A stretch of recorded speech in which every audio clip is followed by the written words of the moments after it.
Woods and Wetlands is the local group of the Sierra Club. We handle northeastern Lake County for anyone that's out of the area. And that is most of Lake County, a little bit of northeastern Cook, and a touch of McHenry County. So it's very good to see everyone here for our presentation. And right before we start, I'd like to introduce Katya. She's going to tell us a few things about a new program we're going to have coming up. Katya?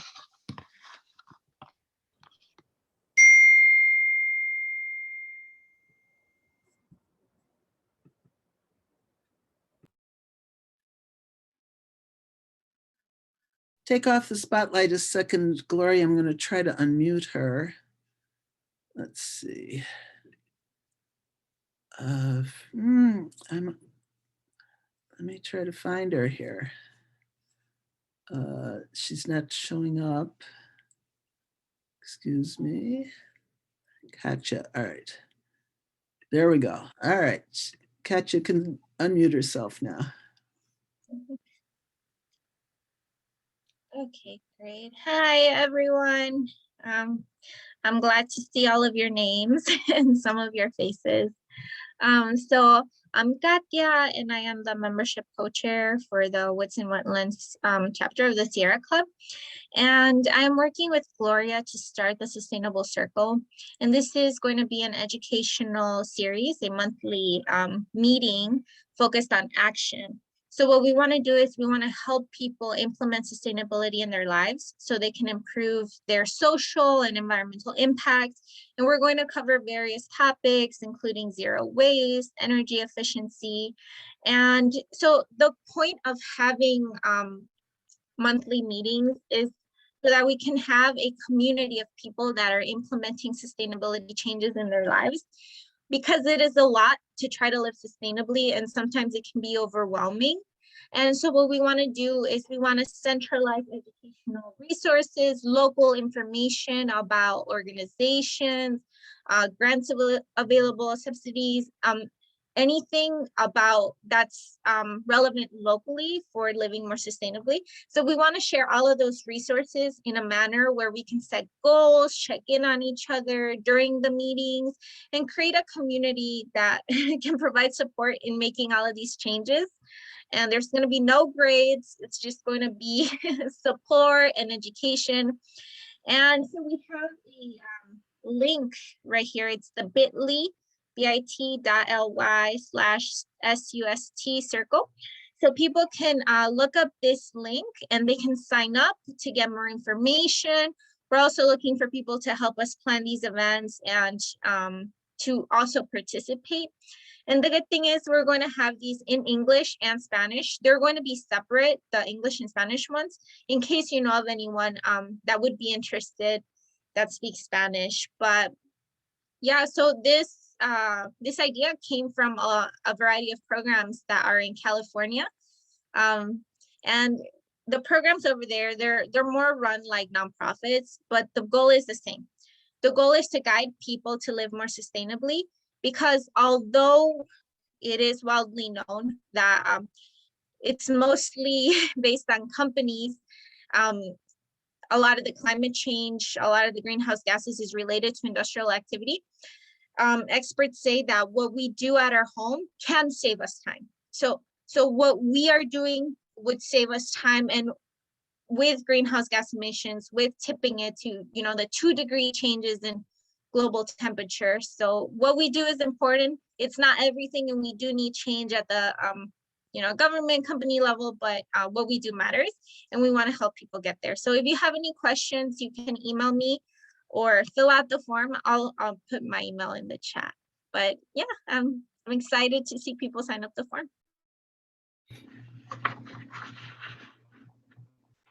Thank you, Katya. That's a new program that we are all going to try to take a hard look at. Tonight, we are delighted to welcome Nan Buckardt, who is Director of Education for the Lake County Forest Preserves. She's been with them for more than 30 years and has seen the district grow from a sleepy little open space agency to an award-winning organization that is considered a national leader and model. Her team is responsible for the education of tens of thousands of people at school field trips, programs for families and adults. They teach about a wide variety of natural and cultural history topics, both as at many of the 64 district preserves and at the Bessbauer Dunn Museum in Libertyville. Nan loves to visit with people and help them understand why protecting open space is so important, and share with them both mentally, physically, and psychologically about the well-being of people of all age. Nan, thank you so much for being here. We're delighted to have you. And a last reminder, please put your questions in the chat box. Nan? Thank you. Thanks, Linda. It's such a pleasure to be here. Oh, it's my sound. I hope it's better. It sounded pretty bad there for a second. I hope it's better. I'm really happy to be here on such a cold night. And what an advantage to being able to do a Zoom program. You didn't have to leave your home. Pretty good deal. A pretty good deal. So that's great. I recognize many of the names that were coming in. So hello to all of you. It's nice to be with you tonight. I'm happy to try to answer questions at the end as best I can. And I will just get started here. So I have a PowerPoint that will be coming up in a moment. There we go. And when Linda first contacted me, she said, well, it's Valentine's Day. Maybe you can do something about courtship. And I thought it was a great topic. And the thing about winter courtship is that it's so diverse and varied, and it's ongoing. And actually, some of the courtship started last fall and will carry into spring. And what I want to do is just give you a few examples of some of the things that are happening in our area now. So on Valentine's Day, people think about love, and I want you to know that this is not about love. Animals do not fall in love. The reason why they get together and hook up is because they want to reproduce and pass on their genetics. And it certainly does not fit our normal thought process where animals pair together and will be together forever. That's just not the way that it happens. And I'm going to share some examples with you tonight and give you some thoughts about some of the stuff that's going on in our region right now.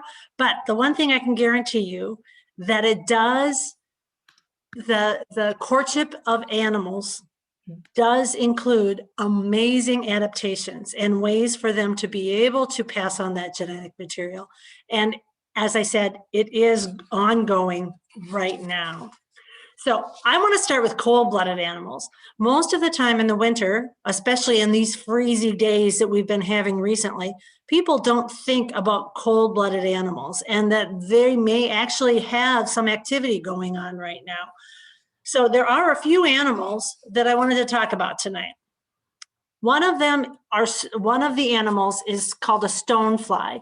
And this little insect is just a couple inches long, and it spends most of its life in highly oxygenated water. In our area, in the Des Plaines River, you can find stoneflies in those areas that have lots of riffles to them where the water continually turns and has a lot of oxygen. They're more common in some of the streams farther south, like the Vermilion River or the Kankakee, or the Kankakee River. But I have actually seen stonefly larvae in the Des Plaines River. And they spend most of their life as an immature stonefly. The egg hatches and they have incomplete metamorphosis. So they never have a pupa stage like a cocoon. So it's a series of individuals that look like miniature adults almost that continue. And each time they molt, it's called an instar.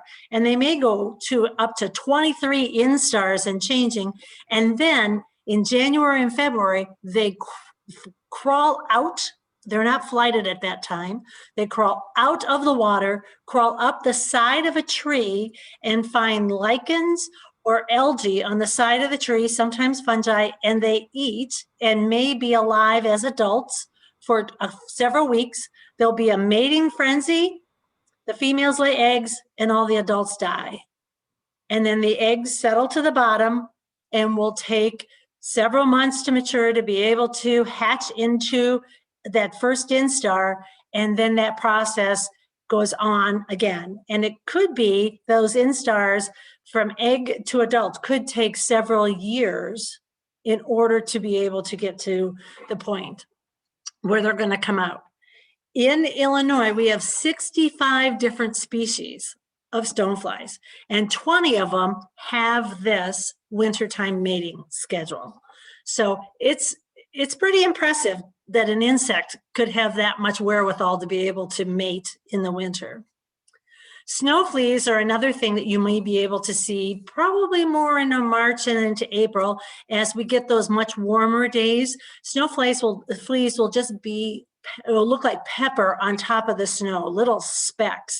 You can see the picture in the lower right-hand corner is really one that is a very close-up macro shot of it.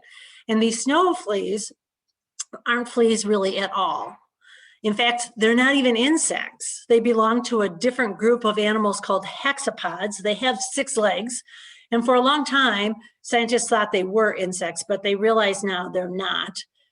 But they're called fleas because they have a special tail-like structure that folds underneath their body, and they'll flick it out and make themselves jump and travel that way.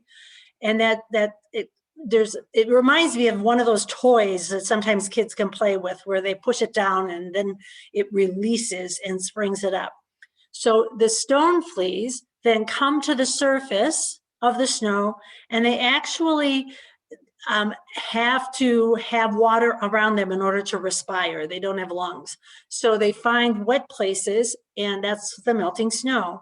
And then they'll mate and be able to go. Some scientists believe that this is one of the most abundant macroorganisms, macroinvertebrates in the world. And there could be as many as 100,000 of these little hexapods in a square meter of soil.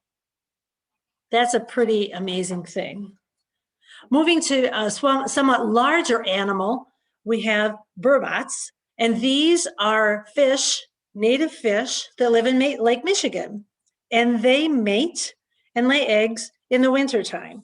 In fact, they have to have frigid water in order to have that reproductive cycle get stimulated. And they need to have temperatures that are somewhere between 32 and 40 degrees Fahrenheit in order for them to reproduce. I checked on Thursday, and the water off of Chicago in Lake Michigan was measuring 33.6 degrees Fahrenheit. So it's possible that they're going to be mating right now. So they find a gravelly spot, and the male and the female swim together, and they're called broadcast spawners. So there's no internal conjunction of the two, and the eggs and the sperm are released and settle to the bottom, and then the eggs will develop into the babies. And the female can lay anywhere up to 3 million eggs. Now, obviously, many of them don't hatch. Animals in general have more. It's not uncommon for animals to have more babies than will ever survive, so that babies survive. So many times young are going to be food for other animals. So this is happening out in Lake Michigan under the ice right now. And then in our backyards, in the ponds and in the forest preserves that are around the area, starting in March, so just a couple weeks away, the painted turtles, which are native, are going to start a courtship display. And the male approaches the female. The male in this photo is on the left. The male approaches the female and they hover close together, and he tantalizes her by wiggling his long claws. And there's the picture on the left there is the extended claws. And that's one way that you can tell the males from the females, is that the males have very long claws, and it's for this courtship ritual. And if she finds him attractive enough, they may mate and in March, but she won't lay her eggs until June. So it takes a while for that egg development. And it's interesting, and many of you probably know this, but the eggs, once they're incubating, she'll bury them in soil or sand, even a compost heap. The temperature of the soil, the substrate, determines the ultimate sex of the baby. And so it could be that where the males are developed from cooler temperatures and the females from warmer temperatures, if some eggs are low enough, they could be the males and the females are on the top layer. But with only 5 or 6 eggs, they're probably all going to end up to be the same sex because they're incubated in a very similar kind of way. The thing that's great about these turtles and this strategy is that the female actually has little storage tubules inside of the reproductive system that stores the sperm near where the albumin for the eggs is produced. And she stores the sperm, and then it will fertilize it later when it's getting time to be able to lay the eggs. So those are just examples of some of the cold-blooded animals. Warm-blooded animals are more common for us to see, or sometimes they're not very common to see, but there's a lot going on with them as well. So the first one I just wanted to talk about is the great horned owl. This is one that is really common in the suburban areas and urban areas in the Chicago region. And you may actually have heard these owls. They start to set up their territories in November, and they have a very throaty, well-rounded hoo-hoo-hoo-hoo. The male has a lower voice than the female. So when they're calling, if one calls first and then the other one, whichever is the higher pitched is the female. In great horned owls, the nest building and the mating and the egg laying takes place in late December. And they take turns sitting on the nest. This is a pair of birds that actually really work together to be able to incubate those eggs. You can imagine if a bird had eggs right now, if one of them left the nest for very long, those eggs would freeze and they'd never have hatchlings. So they really are very orchestrated in taking care and sitting on that nest to be able to incubate those babies. Right now, it would not surprise me that we have baby owlets on the nests. And the parents are, again, taking turns protecting them from this very, very cold weather, because the babies don't have a lot of, their feathers are still very fine and they can't thermoregulate and keep those body temperatures very well. So one of the parents will protect the chicks and the other will go hunt and bring food back, and then they'll take turns that way. These chicks, well, let me back up. You may ask, why would a great horned owl ever want to be sitting on eggs in January and then have a baby when it could be below 0 temperatures? The reason is that these chicks take months and months to mature and to ultimately be skilled enough to survive next winter. So these babies are late May, early June on the ground. They're not very good flyers. They will actually climb up the sides of trees with great effort. It's really fun to watch how awkward they are, but how successful they are. It's amazing. but they're also very fierce when they're on the ground. The bird on the left is puffing himself up. It's called mantling, and he's looking really fierce so that nothing is going to come by him and bug him. Coyote, no match. Squirrels won't even come near him. And so the birds know how to protect themselves.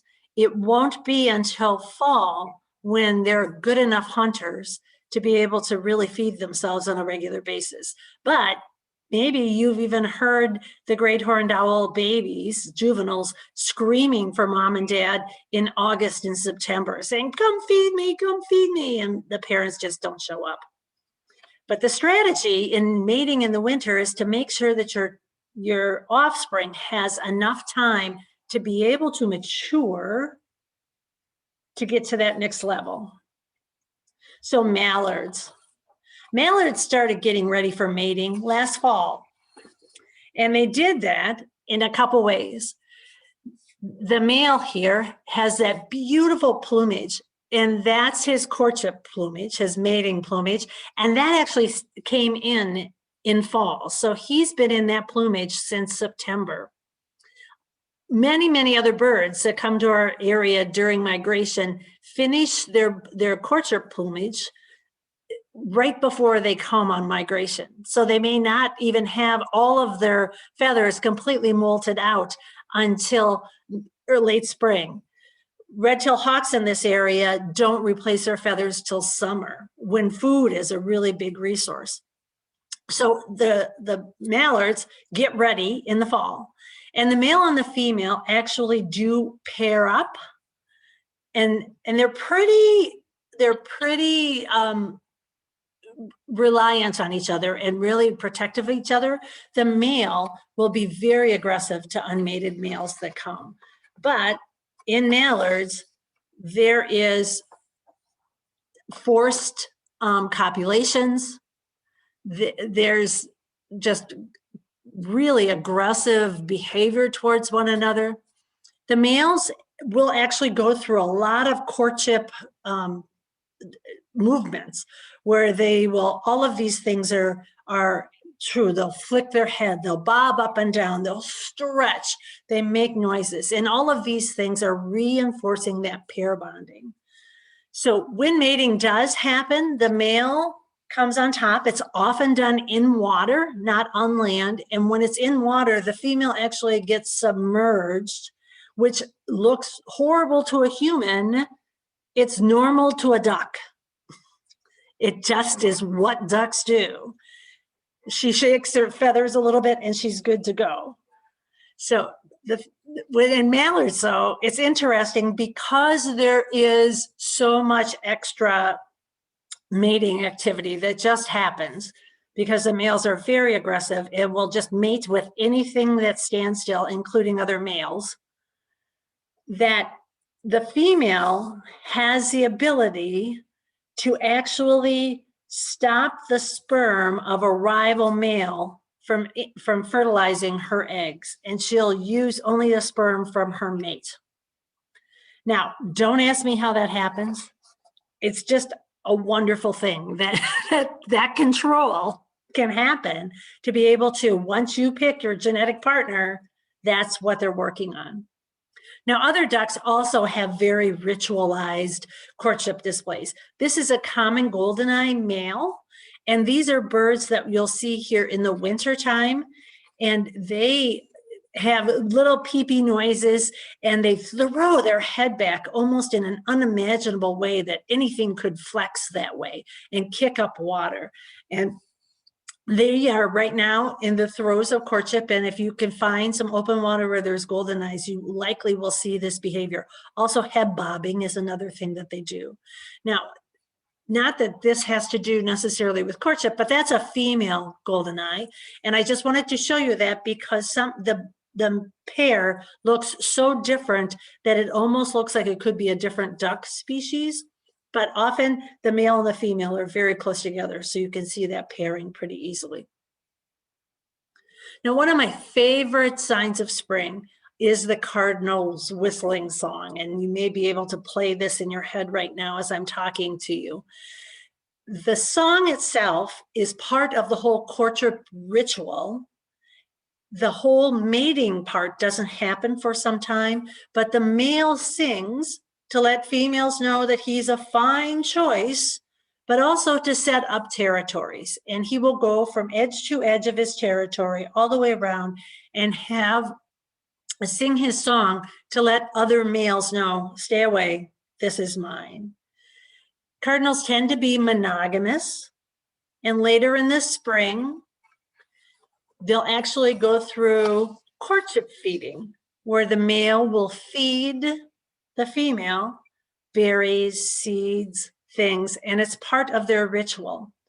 In birds, many, many birds need to hear the song of the male in order to be able to trigger that egg laying part of the reproductive cycle.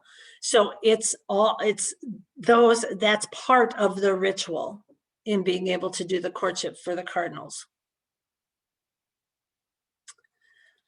Little brown bats are in Lake County and Cook County and McHenry County right now. We just don't see them. They hibernate underneath loose pieces of bark on a tree, perhaps under in a crevice in a big boulder.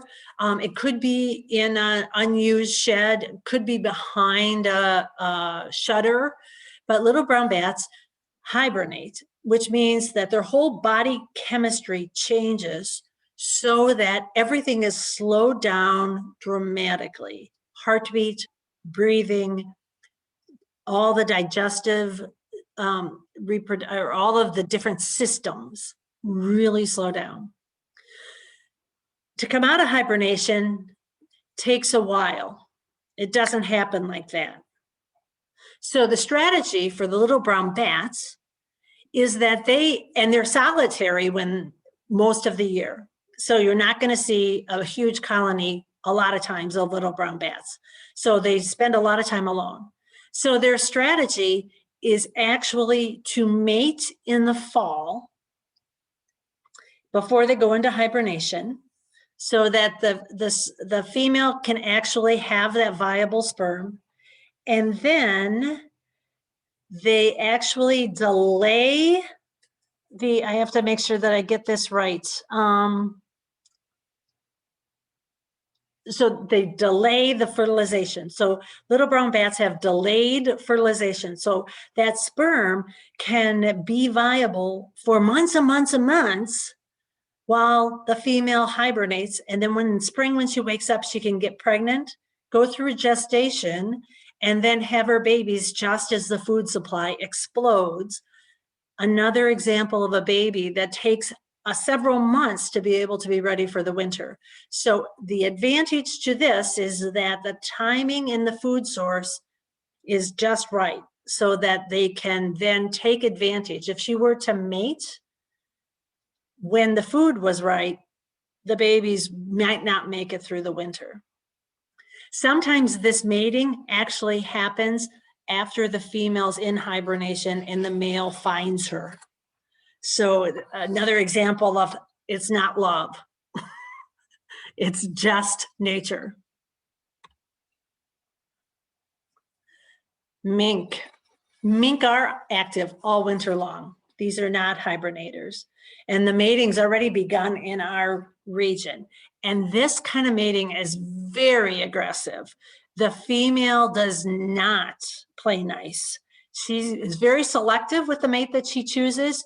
And even when she's fine with a male that approaches her, it's not an easy task for the mating. Even when she's complicit, there's a lot of scratching and biting and gnawing and tumbling. And that's just how mink work. There's a lot of fighting with that. So this happens now, but they don't want their babies now. So the egg lays dormant after it's fertilized for about 6 weeks. So it happens now. So and the middle to the end of April, the egg will implant into the uterus and gestation begins. So the bat was delayed fertilization, mink is delayed implantation, and that's their strategy to be able to time things so that they're ready to go when the food supply is good. Groundhogs are another true hibernator.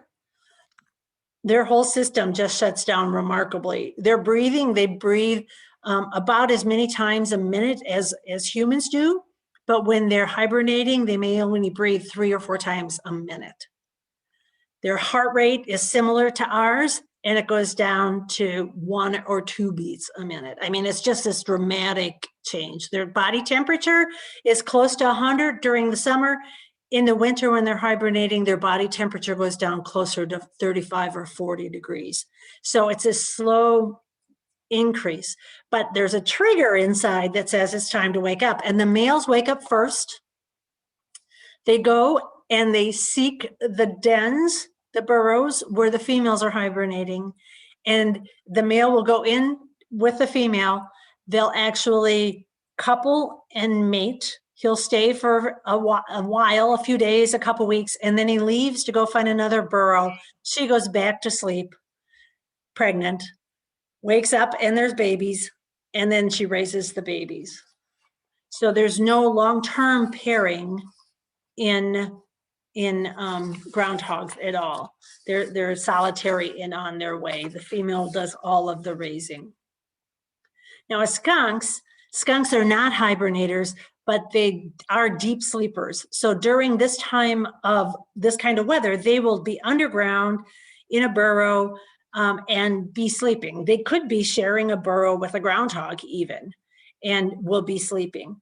The males wake up first again and become active and will go find the dens of the females.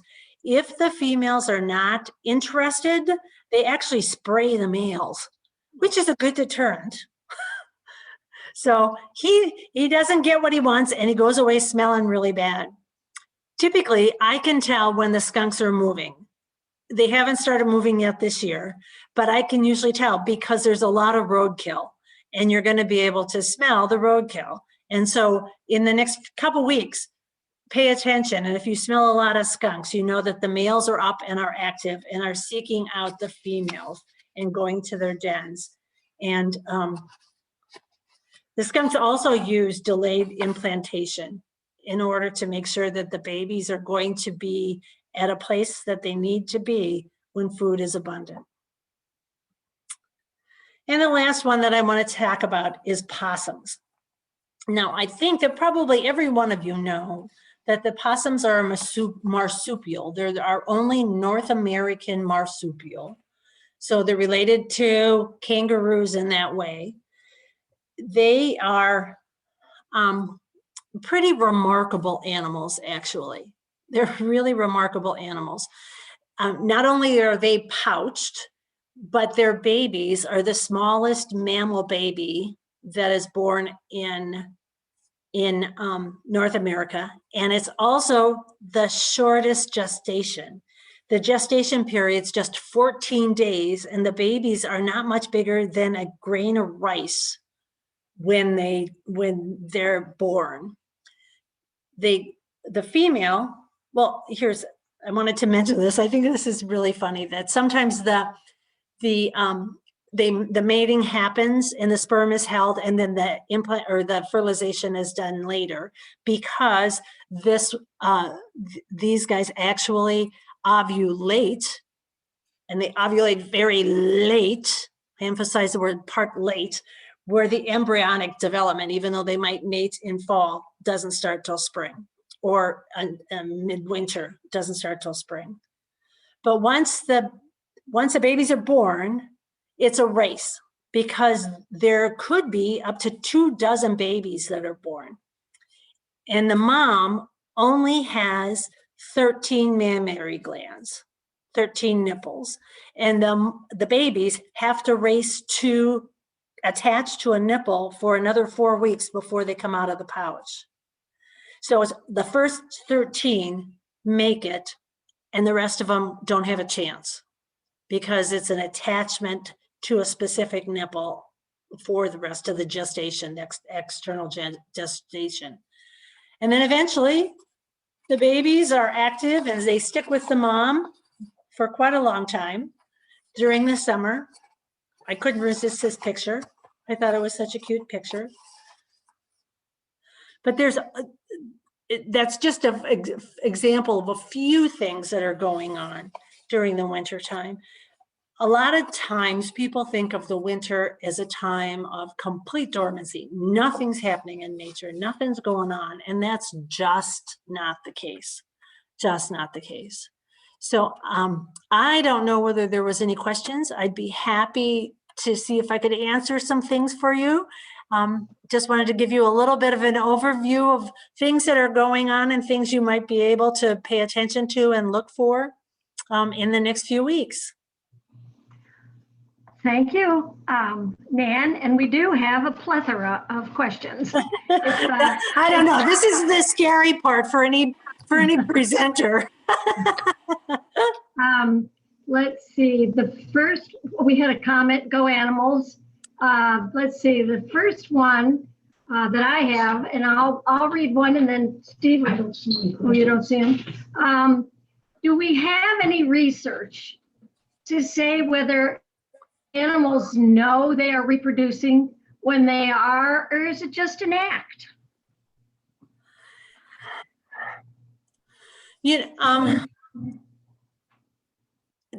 That's an interesting thing to think about. Certainly the animals know when, the females know when they're in estrus. So they know when it's time to look for a mate. And if you have a dog, you know that kind of relationship, that female is extremely interested in the males in the neighborhood. And the males know the female's in estrus and is ready to mate. So for mammals, it's more obvious to things. That with insects and things, it's less obvious that it is time. It just happens. It's on a timing cycle. It's so common for humans to try to explain things by explaining it in the way humans work.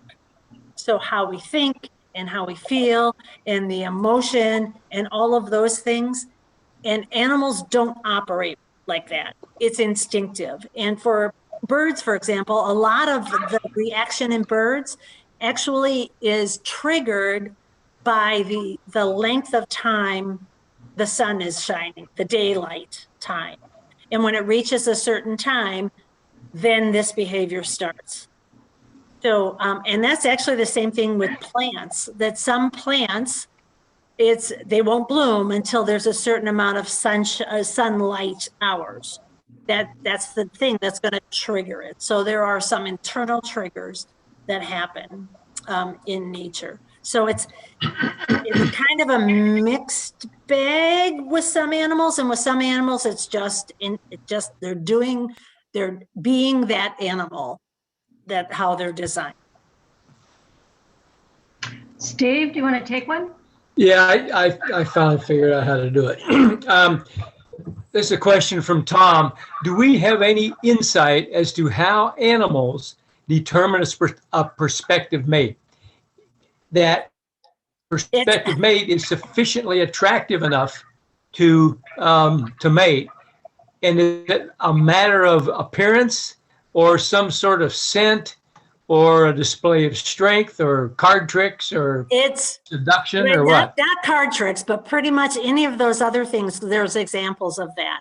So it could be just what they look like. Sometimes it's their displays, how they raise their feathers or how they fly or the sounds they make in frogs, for example. And that's one of the things that will determine it. Certainly the healthier animals, the males, have a different appearance than those that are subordinate. And so that kind of thing, the females are looking for something that has the strongest genetics, and those are usually the males that have the strongest appearance, the strongest songs. In some birds, it's determined by who makes the best nest. So it's so varied. Yeah. It's so varied that it's hard there's not a good general answer to that. And it really is kind of species specific what it might be. It could be scents. So with moths, they're attracted to the pheromones. So it could be scents. And lightning bugs, it's the blinking. So every animal has its own little adaptations and specificities that define it. Okay. Okay. Now he had another part of his question. I was under the impression that ducks and some other birds mate for life. Is this correct? Is romance part of this equation? Romance is never part of the equation. Sorry, it's just not part of the equation. There is fidelity between pairs. However, given the opportunity, they will mate or actually have forced copulation with other males. So it's not strictly monogamous. But some of the birds that have that really strong pair bond are the most successful in raising chicks. And if you want to have chicks that survive, you need a successful male or female partner. So it does go hand in hand that way, and part of the reason that they look for that strong mate. But being mated is different than being faithful. Okay. In the animal world. That sounds great. Laura, Fine distinction. yes. Laura has a question about the stonefly, and I think what she's asking is to a little bit explain about the niche that it fills. What is their job in nature, and for whom are they prey? Oh, lots of fish will eat the instars.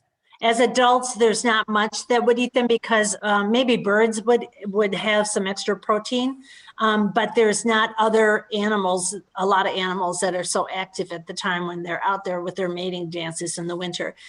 They actually eat, they eat microscopic plants and things. So they help to keep things clean in that water. So, and lots of things eat them. So other insects, larvae eats them, other fish will eat them, turtles will eat them. So they're a food source for a lot of animals. And sometimes that's an important niche for the animals too, that they provide a food source for other animals. Okay. Laura says, are the great horned owls vocal this time of year? Yes. She thinks she heard one. She said, I heard it today. Is that possible? Absolutely, it's possible. They're calling regularly now. They set up their territories and they need to defend their territories during this time.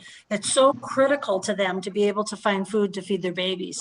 So they are protecting the edges of this space that they want to have for them. And that territory, the reason why animals set up territory is related to food. That territory then becomes their supermarket and their dining room table. And if they let other animals of that kind into that area, they risk having not enough food for them or their babies. So absolutely, I heard owls the other night. So I hear them pretty regularly this time of year. A question actually from me. How are the little brown bats doing in relation to the fungi that was attacking all the bats on the East Coast and moving across the country? Are they susceptible? Yes, they are susceptible. One of the things about the little brown bats, though, is because they tend to be less colonial than some of the other bats, that white nose syndrome doesn't spread as easily to them. So because they just aren't in contact with the other bats as regularly. There has been some improvement in the amount of disease that bat scientists have been seeing, and they think it's because there is a virus that's affecting the fungus and not letting it survive, which is sometimes what happens with diseases, is that something natural will help to start to abate it. The disease came, they think, on a bat in a shipping crate across the Atlantic. because it's a common disease that does not overwhelm the bats in Europe. But when it comes here and it's brand new to the bats here, that's when something can get out of control. Do we have a lot of bat species here in our forest We reserves? do. We do have quite a few bat species. There's 6 or 7 different kinds of bats that we can see on a regular basis through the year. But when they're flying around, it's hard to know one from another because they're all about the same size, even though there is size difference. Many of them are fairly medium, small to medium size. All right, Laura had a question. She said, and I thought about this when you mentioned it before. Does the skunk odor smell bad to other skunks? They probably don't care, I would say. I don't know if there's any research with that.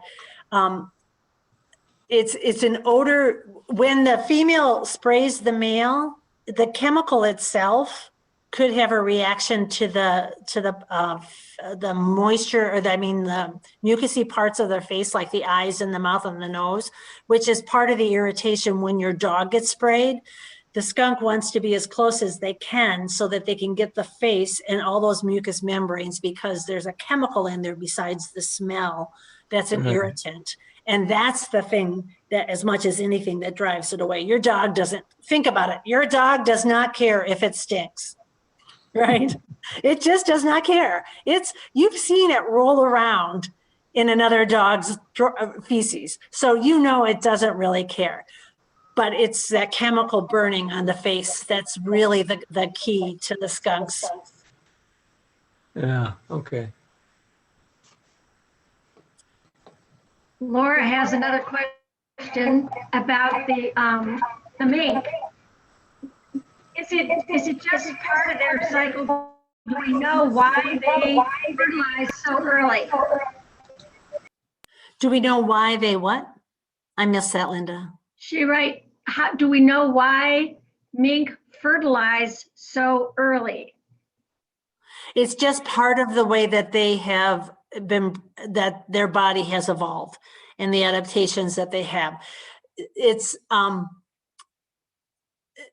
to be able to have the mating done with and out of the way and getting on with your life and making sure that you're being taken care of before you have to go through that gestation period is a fine strategy. Because if you're going to have a very aggressive mating, you risk being hurt.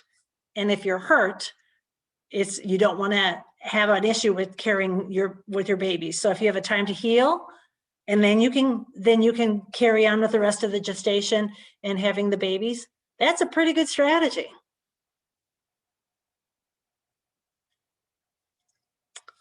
I did see a question about deer and coyotes. I saw that pop up, and the deer mate in the fall. The deer around here mate in the fall, and that's called a rut. And that happens at the middle of October to the, most of the mating is done by the end of November. If the first time the doe mates, when she comes into heat, if she does not conceive, she will come into heat again several weeks later, and then there could be a late mating at that point. This is a really tough time of year, obviously, for deer. I saw some deer the other day, before we had this little extra snowfall over the weekend, that they were walking in a preserve and they just had about 3 inches or so between the top of their leg and their body with the snow. So that's a really hard thing for deer this time of year, to be able to move through the snow. There's a lot of research that's shown that if deer are really stressed in really cold weather winters, or winters where food is extremely rare, even if they got pregnant in October, they will actually resorb the fetus to be able to have energy to be able to reproduce the next year. In animals, the most important generation is not the babies. The most important generation is the reproductive generation, those that already can have babies, because so many young never make it to adulthood that if you've got adults that can reproduce. That's the most precious part, and to continue that cycle. And coyotes, they will mate probably in April, end of March into April, and then they will have their pups in May and June, and then you'll be seeing, and then they're in the den very much of their early life, and then they'll start to play around the den and then have forays. One thing about coyotes that a lot of people don't understand is that they have incredible vocal abilities, and they sometimes can sound like 2 or 3 animals at once when they're yipping and talking to one another. So many times people have said to me, there must have been a pack of 50 of them out there, and coyotes don't run in packs. So I know that's not true, but I also know that there's probably not 50 out there. There's probably 4 that are just making a lot of noise in a lot of different ways at once. And you just get fooled by it.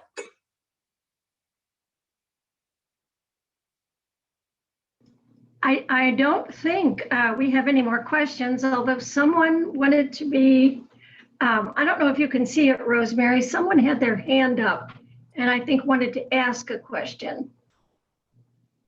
I am not able to find it right now. Fawns or fawns? It's Laura. Let me see if I can unmute her individually because I have everybody. Okay.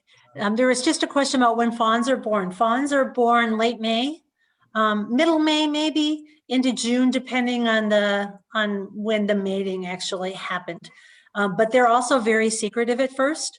And if you ever come across a fawn in the woods, just leave it be. You're not going to see the mom. She's not going to be near the baby. She'll be near the baby, but won't be next to the baby. And that's because the baby, when it's first born, has no scent. And so a dog could walk right past it and not know that it was there, because they're also very instinctively still when the mom's not around. And the mom just comes to nurse morning and night, but is in the area and very nervous that you're near her baby, but don't take it because there's no substitute for the real mother's milk. And if you ever brought a fawn to me, I'd tell you to put it back. And no, the mom won't abandon it because you touched it. Linda, I've got Laura unmuted so she can speak now. Hi, Laura, nice to see Hi. you. Thanks. Nice to see you too. Nan, this is about a question you answered earlier.